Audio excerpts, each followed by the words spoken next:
ఎప్పుడూ కూడా వెంకటాచల క్షేత్ర దర్శనానికి అవకాశం వస్తే నేను రానన్న మాట అనవద్దు. రానంటారేమో అన్న అనుమానం ఉంటే వెంకటాచలం రమ్మని అడగవద్దు.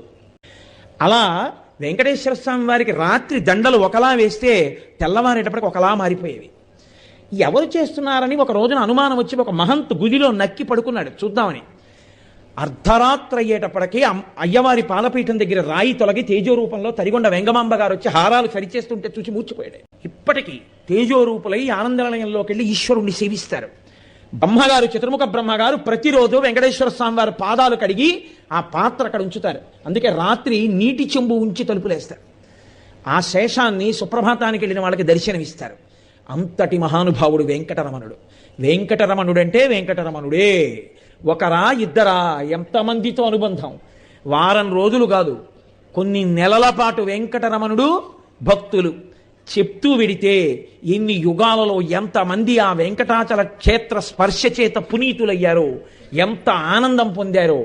ఇప్పటికీ నేను మీకు ఒక యథార్థం చెప్తున్నాను, బాగా జ్ఞాపకం ఉంచుకోండి. ఉపన్యాసాలన్నీ ఒకెత్తు, చేసిన సేవలన్నీ ఒకెత్తు, పూజలన్నీ ఒకెత్తు.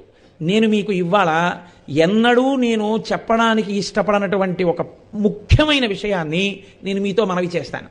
మీకు ఎప్పుడూ కూడా వెంకటాచల క్షేత్ర దర్శనానికి అవకాశం వస్తే నేను రానన్న మాట అనవద్దు. రానంటారేమో అన్న అనుమానం ఉంటే వెంకటాచలం రమ్మని అడగవద్దు. ఎందుకో తెలుసా అండి? నాకు తెలుసు చాలామంది మొన్ననే కదా వెళ్ళొచ్చాం, ఎందుకులేండి తిరుపతి అన్న వాళ్ళకి ఆయన దర్శనం ఇవ్వలేదు, కొండ మీదకి రానివ్వలేదు. సేవ టిక్కెట్టు చేతిలో ఉన్న అహంకారానికి పోయిన వాళ్ళకి సేవ లేకుండా చేసి పంపించిన సందర్భాలు ఒకటి కాదు, రెండు కాదు, నాకు ఎన్నో తెలుసు. నేను మీకు పరమ సత్యం చెప్తున్నాను.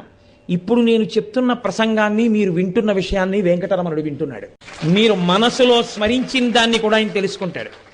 మీరు ఇలా పొంగిపోయిన ఉత్తర క్షణంలో, మీరు గోవిందా అన్న ఉత్తర క్షణంలో, మీరు ఆయన ఉన్నాడు అని నమ్మి నడిచిన ఉత్తర క్షణంలో ఆయన మిమ్మల్ని హత్తుకోవడానికి సిద్ధంగా ఉంటాడు. పరమ సత్యం నేను చెప్తున్నాను. ఎవరిని మోసం చేయడం నా ఉద్దేశం కాదు. మీ అందరూ భక్తిగా ఉంటే దానివల్ల